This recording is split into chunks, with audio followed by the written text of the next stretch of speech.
Meus irmãos, estamos nesse mês falando sobre gratidão, encerrando hoje essa série de mensagens sobre essa temática. Hoje a nossa meditação tem o tema gratidão, a resposta cristã. E eu quero convidar os irmãos a abrirem comigo no segundo livro de Samuel, capítulo 7. Segundo Samuel, capítulo de número 7. Nós vamos ver que gratidão e louvor são as respostas naturais de um coração repleto de Cristo. Gratidão e louvor devem ser nossas respostas diante da graça do Senhor. Segundo Samuel 7, a princípio leremos até o verso 17, tá bom? Então, segundo Samuel 7, do 1 ao 17. Diz assim a palavra do Senhor. Sucedeu que, habitando o rei Davi em sua própria casa, tendo-lhe o Senhor dado descanso de todos os seus inimigos em redor, disse o rei ao profeta Natã: Olha, eu moro em casa de cedros, e a arca de Deus se acha numa tenda. Disse Natã ao rei: Vai, faze tudo quanto está no teu coração, porque o Senhor é contigo. Porém, naquela mesma noite veio a palavra do Senhor a Natã, dizendo: Vai e dize a meu servo Davi: Assim diz o Senhor: Edificar-me-ás tu casa para a minha habitação? Porque em casa nenhuma habitei desde o dia em que te fiz subir os filhos de Israel do Egito, até o dia de hoje, mas tenho andado em tenda, em tabernáculo.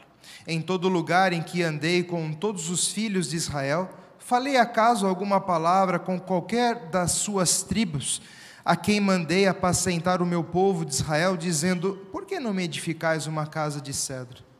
Agora, pois, assim dirás ao meu servo Davi: Assim diz o Senhor dos exércitos: Tomei-te da malhada, de trás das ovelhas, para que fosses príncipe sobre o meu povo, sobre Israel. E fui contigo, por onde quer que andaste, eliminei os teus inimigos diante de ti, e fiz grande o teu nome, como só os grandes têm na terra. Preparei lugar para o meu povo, para Israel, e o plantarei para que habite no seu lugar e não mais seja perturbado, e jamais os filhos da perversidade o aflijam como dantes. Desde o dia em que mandei houvesse juízes sobre o meu povo de Israel. Dar-te-ei, porém, descanso de todos os teus inimigos. Também o Senhor te faz saber que Ele, o Senhor, te fará casa. Quando os teus dias se cumprirem e descansares com os teus pais, então farei levantar depois de ti o teu descendente, que procederá de ti, e estabelecerei o seu reino.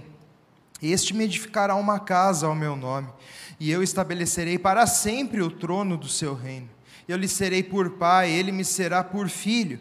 Se vier a transgredir, castigá-lo-ei com varas de homens e com açoites de filhos dos homens. Mas a minha misericórdia não se apartará dele, como retirei de Saul, a quem tirei diante de ti. Porém a tua casa e o teu reino serão firmados para sempre diante de ti. Teu trono será estabelecido para sempre. Segundo todas essas palavras, conforme toda essa visão, assim falou Natã a Davi. Oremos, meus irmãos. Santo Deus, querido Pai, adoramos e bendizemos o teu nome, porque como vimos até aqui, só o Senhor é Deus, Deus que opera grandes obras no meio do teu povo. Estamos aqui desejosos, ó Deus querido, para ouvir a tua voz. Fala, portanto, com o teu povo, que aqui se achega com o coração quebrantado, desejoso do Senhor. Revela a nós, ó Pai, pelo teu Espírito, o nosso coração mau, enganoso, e conduze-nos, ó Deus, para o caminho eterno, para o reto e vivo caminho, aquele que agrada e honra o teu nome. Tem misericórdia de nós, ó Pai. Continue falando ao nosso coração, que a tua presença gloriosa no nosso meio, Pai, se manifeste em nossa vida, que o Senhor receba todo o louvor, pois oramos assim em nome de Jesus. Amém. Irmãos, para nós entendermos melhor todo esse capítulo que nós lemos, o capítulo 7, é necessário recapitular um pouco os capítulos que o precedem. O capítulo 5, nós vemos Davi sendo proclamado agora rei sobre todo Israel. Basicamente o capítulo 5 fala sobre isso. E na sequência a construção do palácio de Davi, um palácio que era revestido de cedros, essa madeira nobre, era uma construção extremamente luxuosa, nessa casa de cedros, o palácio de cedros de Davi. Na sequência, no capítulo 6, nós vemos Davi indo buscar a Arca da Aliança, intentando trazê-la até Jerusalém, né? Então ele faz isso, leva toda uma comitiva e finalmente consegue trazer a arca novamente para o meio de Jerusalém. É nesse episódio, então, que a arca é colocada debaixo de tendas, literalmente entre as cortinas. Ali é estabelecido um local para a arca permanecer. É nesse episódio que tem aquela passagem curiosa que eu gostaria de relembrar aos irmãos, onde Davi chega dançando, cantando, e Mical, que era sua esposa, filha de Saul, ao ver Davi dançando daquele jeito, a Bíblia fala que ela desprezou o rei no seu coração. O verso 20 diz assim, a Mical falando para Davi: que bela figura fez o rei de Israel, descobrindo-se hoje aos olhos das servas dos seus servos, como sem pejo se descobre um vadio qualquer. Diz, porém, Davi a Mical: perante o Senhor que me escolheu a mim, antes do que a teu pai e a toda a tua casa, mandou-me que fosse chefe sobre o povo do Senhor, sobre Israel, perante o Senhor me tenho alegrado. Ainda mais desprezível me farei e me humilharei aos meus olhos. Quanto às servas de quem falaste, delas serei honrado. E o último versículo do capítulo 6 diz: Mical, filha de Saul, não teve filhos até o dia da sua morte. Muito interessante, porque no capítulo 7, o texto que nós lemos, basicamente é um capítulo muito importante da Bíblia, porque ele fala sobre o estabelecimento da aliança de Deus com Davi, a famosa aliança davídica, onde Deus, de forma incondicional, jura a Davi que a sua dinastia, a sua descendência, o seu trono, isso é, a sua casa, estaria firmado para sempre diante do Senhor. Essa é a aliança incondicional que Deus firma com Davi, a qual consta no texto que nós lemos. Nós vemos Deus então removendo Saul de cena, bem como a sua descendência, Mical, que era sua filha, casada com Davi. O final do capítulo 6 deixa isso claro, que ela passaria então a sua vida sem ter filhos até o dia da sua morte, mostrando como Deus então havia rejeitado tanto Saul como toda a sua descendência diante do reinado de Israel, estabelecendo assim no lugar de Saul Davi e firmando a sua descendência de uma maneira inesperada, firmando-a para todo sempre diante dele. Então esse é o contexto, isso é muito importante nós sabemos para darmos sequência aqui ao nosso estudo. Então, no verso 1, esse é o contexto. Você vê Davi na sua própria casa, isso é, esse palácio de cedros, no momento onde Deus havia dado descanso para ele de todos os seus inimigos. E algo começa a incomodar o coração de Davi. O verso 2 diz: disse o rei ao profeta Natã: olha, eu moro em casa de cedros, e a arca de Deus se acha numa tenda. Davi entendeu que aquilo era muito contrastante, ele habitando em uma casa tão luxuosa, enquanto a arca, que simbolizava a presença de Deus no meio do seu povo, estava literalmente debaixo das cortinas, estava entre as tendas, e aquilo incomodou o seu coração. E Davi então foi consultar o profeta para ver se ele deveria ir adiante com o seu planejamento. Natã entendeu que ele queria construir uma casa para o Senhor.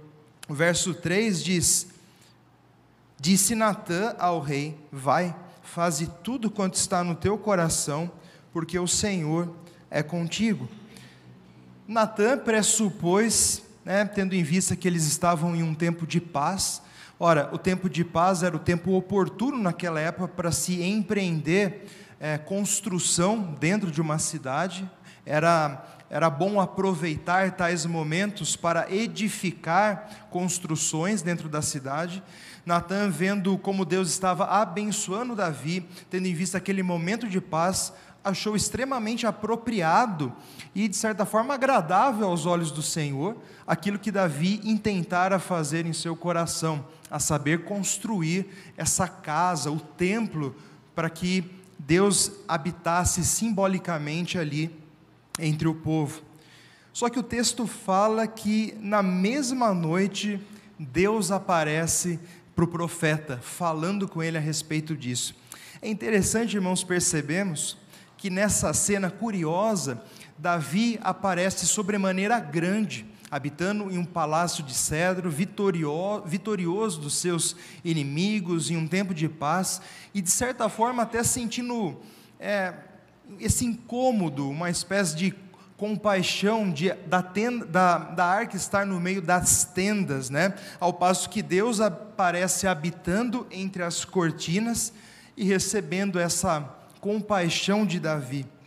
Você vê que, embora Davi estivesse sobremaneira exaltado nessa cena da narrativa, a sua visão não estava, de certa forma, nítida. A sua visão acerca de Deus, de quem Ele era, estava um pouco turva, por causa da glória, por causa desse momento na sua vida. E Deus então usa o profeta Natan, aparece, se revela a ele na mesma noite, para comunicar a sua vontade, para que ela seja dita a Davi. E é interessante a expressão que é dita no verso 5: vai e dize a meu servo Davi, assim diz o Senhor, edificar-me-ás tu casa para a minha habitação? Você vê que essa pergunta é extremamente enfática, né? Em outras palavras, quem é você, não é, para edificar uma casa para mim, que sou Deus? Então, Deus já aparece chamando a consciência de Davi à sobriedade, porque parece que Davi não estava vendo corretamente, se lembrando de algumas coisas vitais, as quais o próprio Deus passaria a lembrá-lo na sequência, a fim de despertar novamente o seu coração, a fim de lembrá-lo quem era o Senhor e também quem era Ele mesmo, o rei Davi. Deus não era vítima das circunstâncias, precisando assim então dessa intervenção, dessa compaixão do rei. Ele lembra a Davi que qualquer templo que fosse construído, ele mesmo solicitaria ao seu povo. Meus irmãos, é interessante como esses dias bons, como os dias de glória, os dias de conquista na nossa vida, dias em que Deus dá a graça de superarmos alguns desafios, algumas barreiras, como eles podem ser, de certa forma, enganosos, traiçoeiros, na medida em que o orgulho e a altivez crescem no nosso coração, e nós começamos a pensar de nós mais do que deveríamos, e assim esquecendo do Senhor, esquecendo da nossa necessidade de depender dEle em todo o tempo, da sua grandeza, da sua importância, da centralidade de Jesus na nossa vida. Os dias bons são bênção de Deus para nós, mas muitas vezes eles podem esconder grandes tentações diante de um coração enganoso e mau que nós possuímos. E nós vemos isso aqui na vida de Davi, e não apenas na vida dele, mas vemos reflexo dessa lição por toda a palavra. Por exemplo, no episódio da cura dos 10 leprosos, quando Jesus passava, os 10 gritaram: filho de Davi, tem misericórdia de nós, né? Eles queriam ser curados, obviamente, situação em que eles estavam rejeitados da sociedade por causa da sua doença e tudo mais. E Deus e Jesus, movido pela sua compaixão, cura os 10, mas a palavra fala que um voltou dando graças ao Senhor, enquanto os outros 9, no bom momento, vamos dizer, no dia bom, deram as costas ao Senhor, e se alegrando, e esqueceram do seu Deus, esqueceram de voltar adorando, bendizendo o nome do Senhor que os havia restaurado, né? É como se tivesse devolvido a vida de volta para eles, mas apenas um voltou para adorar ao Senhor. Paulo, quando escreve aos Efésios, no capítulo 6, falando ali da armadura de Deus, ilustrando como nós devemos nos equipar espiritualmente diante dos nossos adversários espirituais, ele diz o propósito da armadura de Deus: portanto, tomai toda a armadura de Deus, para que possais resistir no dia mau, e depois de terdes vencido tudo, permanecer inabaláveis. Então não é só para o dia bom, mas Deus estava usando Paulo aqui para advertir aos Efésios de que o dia mau escondia ameaças que, diante disso, o crente precisava se precaver diante dessas tentações, mesmo depois de ter desvencido tudo, permanecer ainda inabaláveis.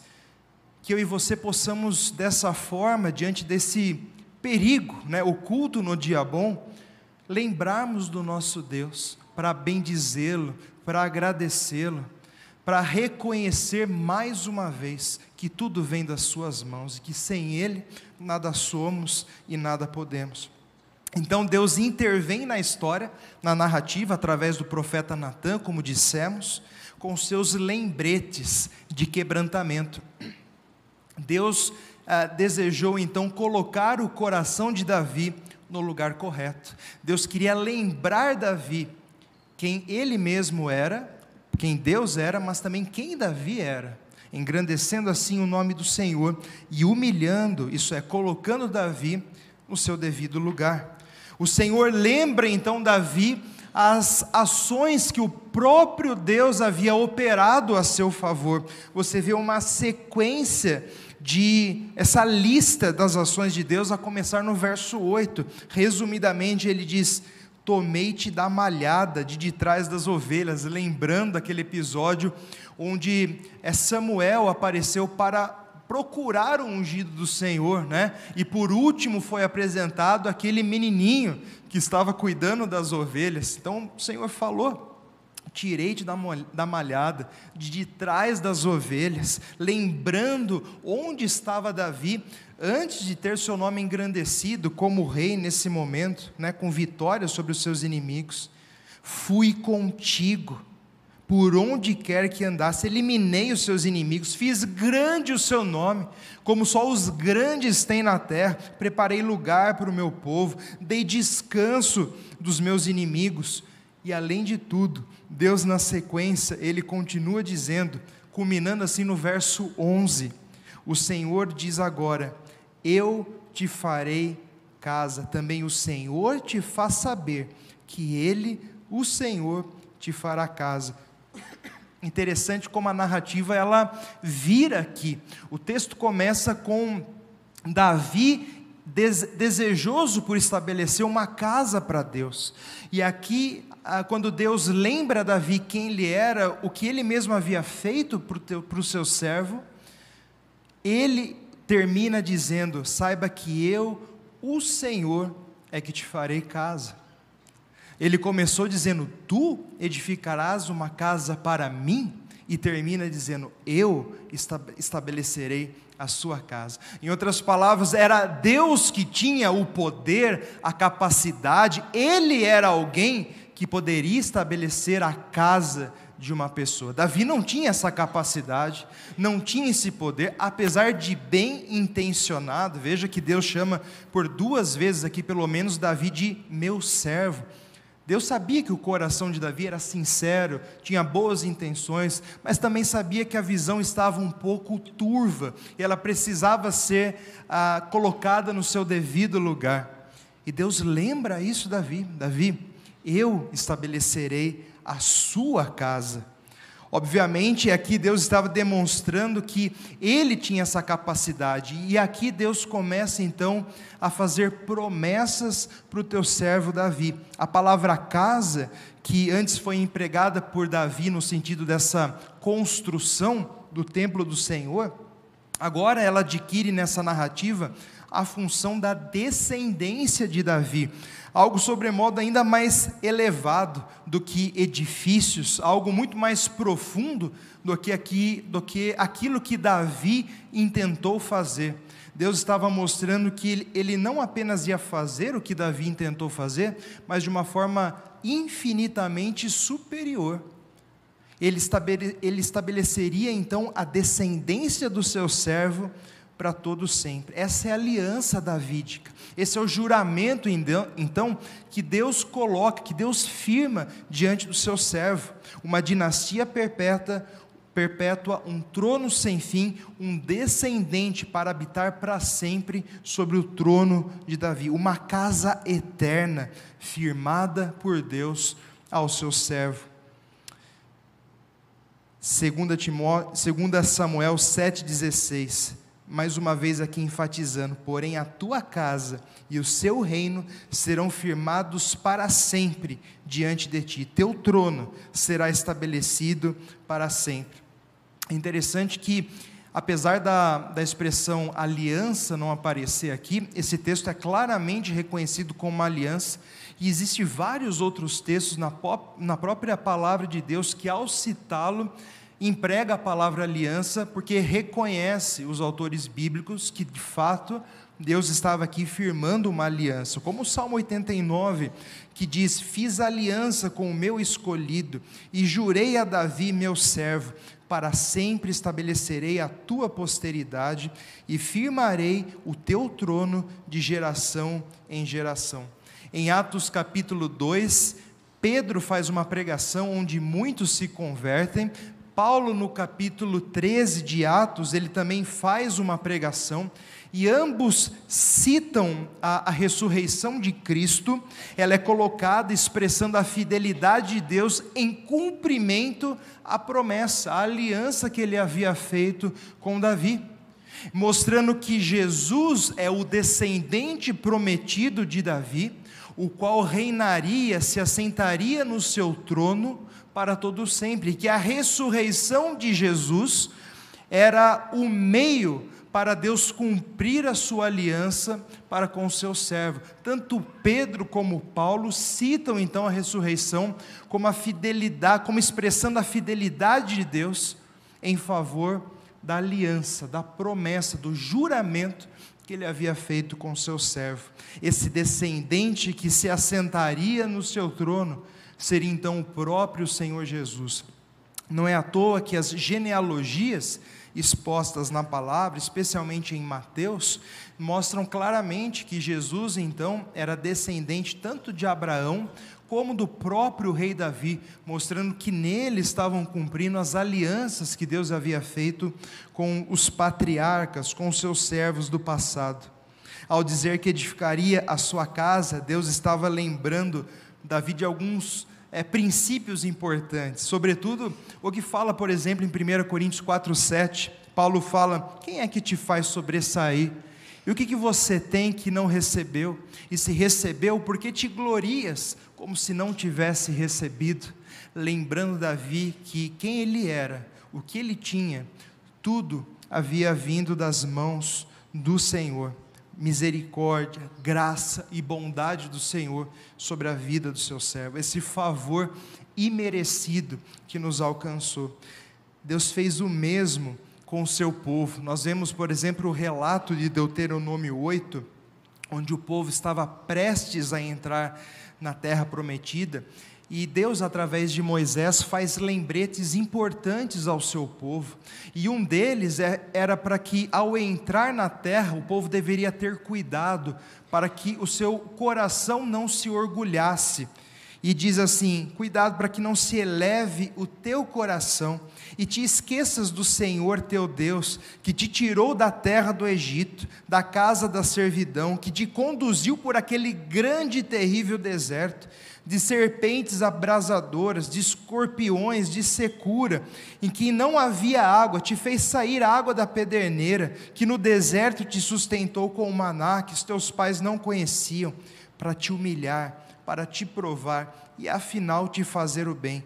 Não digas, pois, no teu coração: a minha força e o poder do meu braço me adquiriram essas riquezas. Antes, te lembrarás do Senhor teu Deus, porque é Ele que te dá força para adquirires riquezas, para confirmar a sua aliança, que sob juramento prometeu a teus pais, como hoje se vê.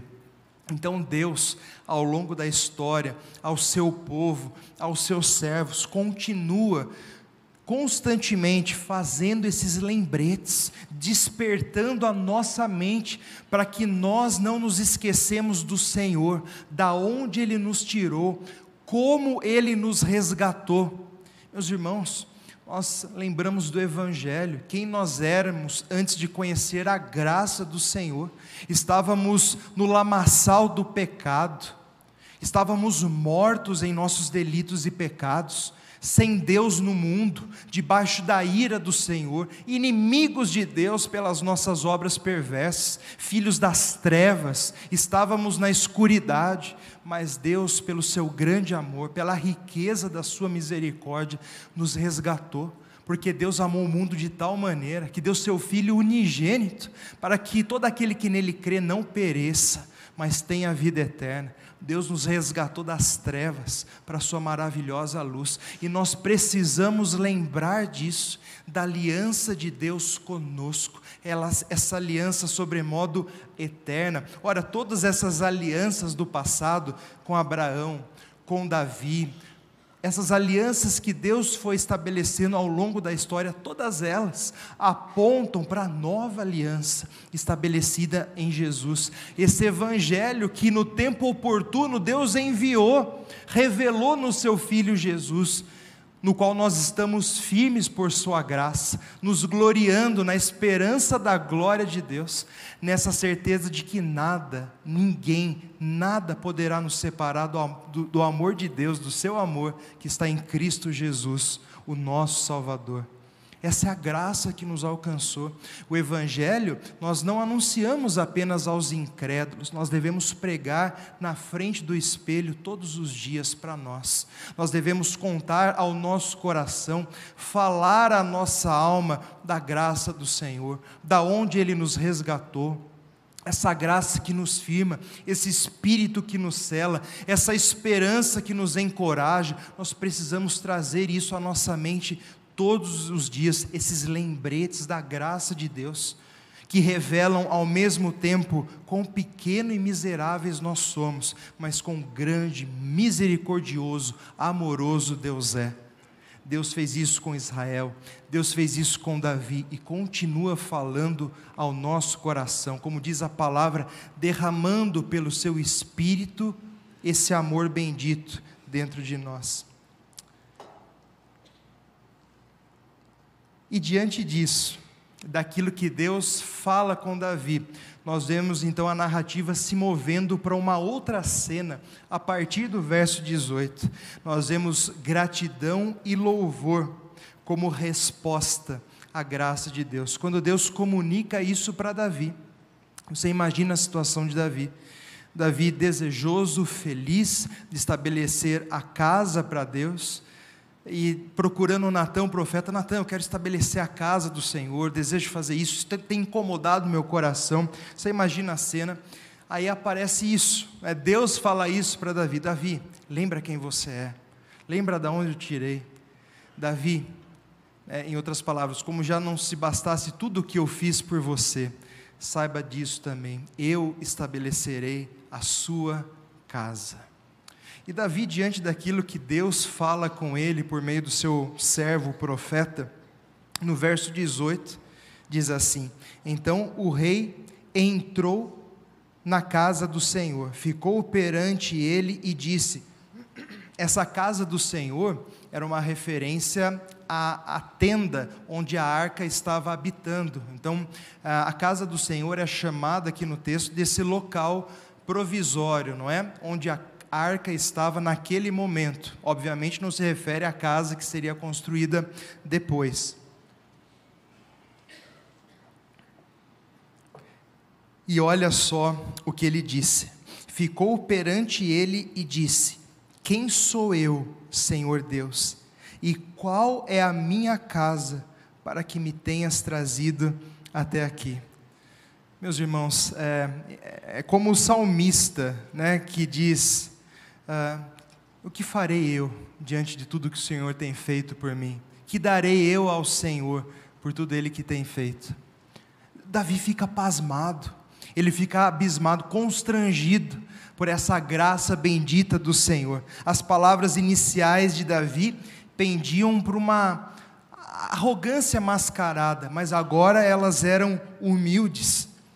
O Senhor havia feito essa promessa para Davi, esses grandes feitos, estabelecendo assim o seu trono e a sua dinastia.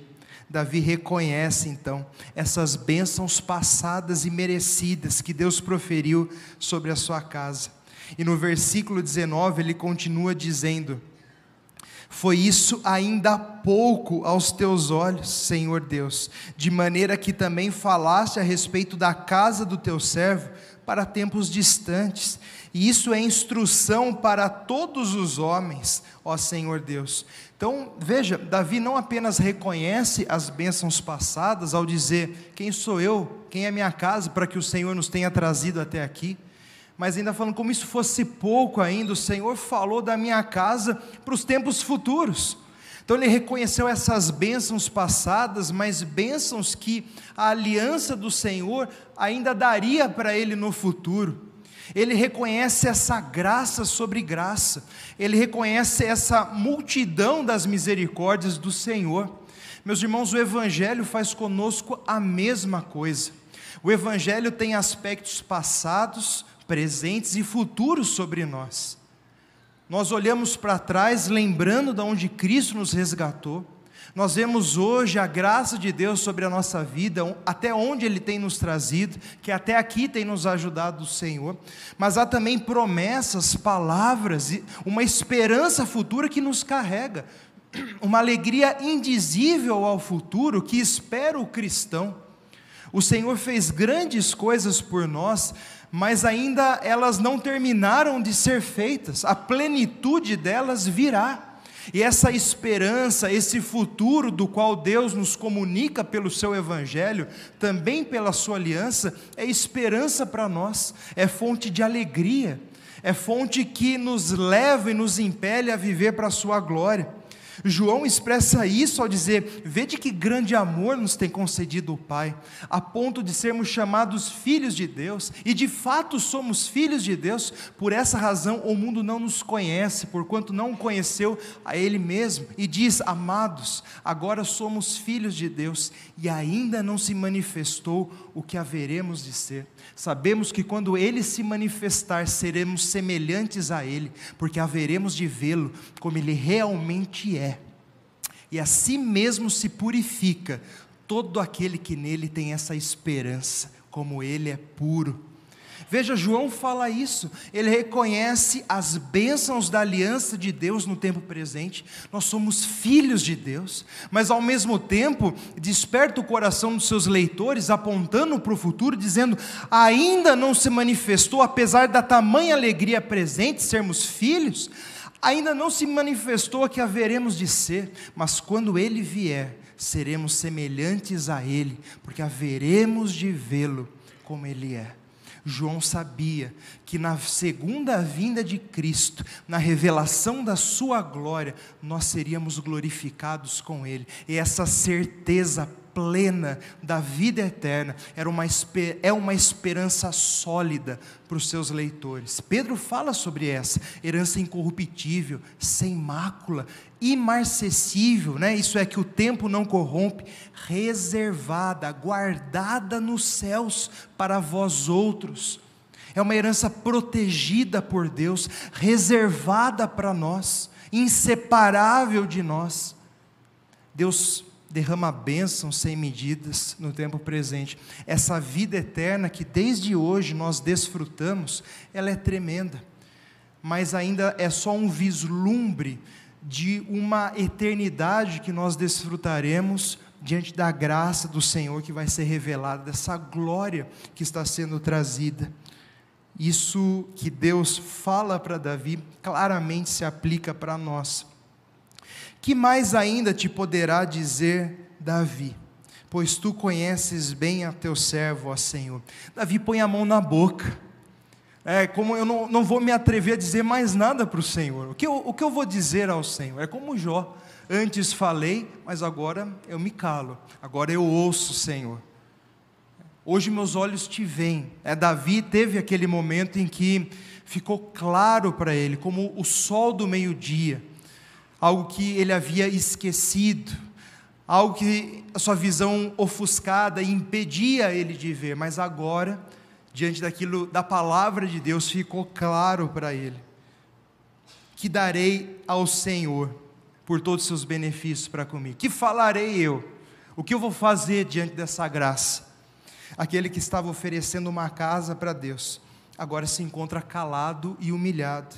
Deus amorosamente havia lembrado Davi quem ele era, mas também quem era o seu Deus, o seu Senhor.